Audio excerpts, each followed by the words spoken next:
Dottie Rambo's name echoes like a timeless hymn in the world of gospel music. Born Joyce Reba Luttrell in 1934 in Kentucky, she grew up in humble beginnings, but her voice, songwriting, and heart for God carried her far beyond the hills of her childhood. Known simply as the Queen of Gospel Music, Dottie would go on to write more than 2,500 songs throughout her lifetime, songs that have been recorded and sung by countless gospel legends, from Whitney Houston to Dolly Parton, from Elvis Presley to Barbara Mandrell. Her music was not just entertainment, it was ministry. From a very young age, Dottie felt called to write songs that glorified God. But the journey wasn't easy. Raised in a strict, rural family, her desire to sing gospel music was met with opposition from her father. He believed her calling would take her away from home and lead to a difficult life. Despite this, Dottie pressed forward, and by age 12 she had already written her first song. Soon, her undeniable talent began opening doors, and she became a household name in gospel circles. As part of the Singing Rambos, alongside her husband Buck Rambo and daughter Reba Rambo, Dottie's fame grew throughout the 1960s and 70s. They were known for their powerful harmonies, spirit-filled performances, and, of course, Dottie's unforgettable songs. Classics like "He Looked Beyond My Faults and Saw My Need," "Sheltered in the Arms of God," "We Shall Behold Him," and "I Go to the Rock" cemented her as one of the greatest songwriters in Christian music history. Her songs weren't written from shallow inspiration, they came from deep personal struggles and encounters with God. Dottie endured health challenges, financial hardships, and even marital troubles, yet through it all, she poured her pain into melodies that touched millions. For every tear she shed, there was a lyric born that gave comfort to others. Awards soon followed her tireless work. Dottie won a Grammy, multiple Dove Awards, and induction into the Gospel Music Hall of Fame. Despite the glamour of accolades, she remained a deeply spiritual woman, always pointing back to the Lord as the true source of her gift.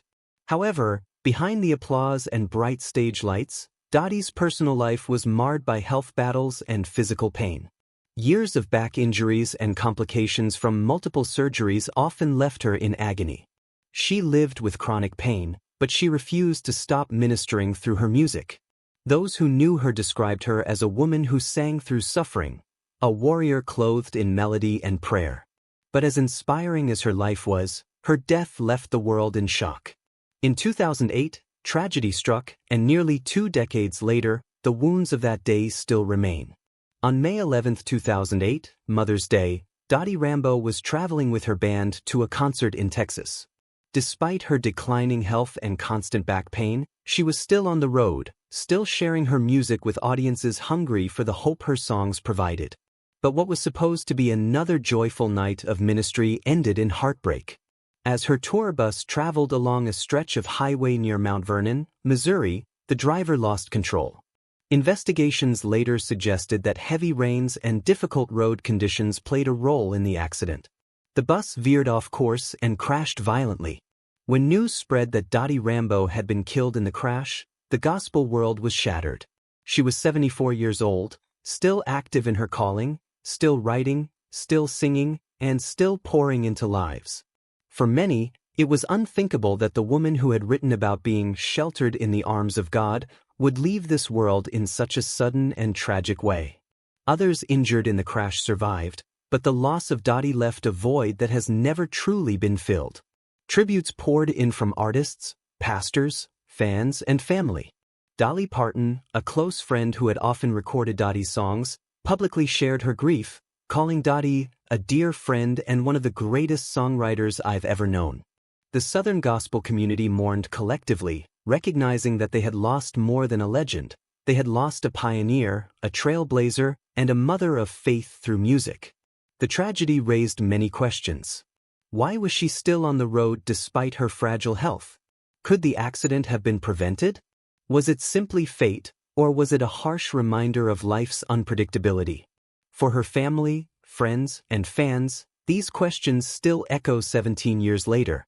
But beyond the sorrow of her death, what remains most powerful is the legacy she left behind. Even now, nearly 2 decades later, Dottie's songs continue to be sung in churches worldwide.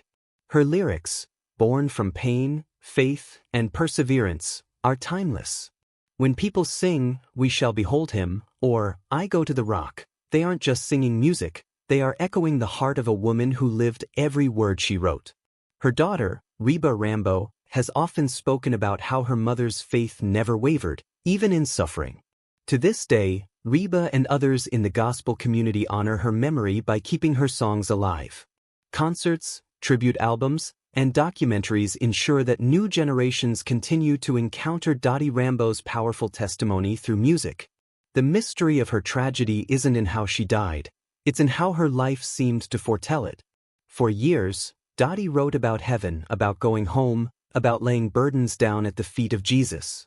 She sang of being sheltered in God's arms, and in many ways, her final moments on earth were a fulfillment of the message she had declared her whole life.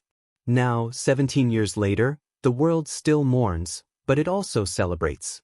Dottie Rambo may have been taken suddenly, but her music remains eternal.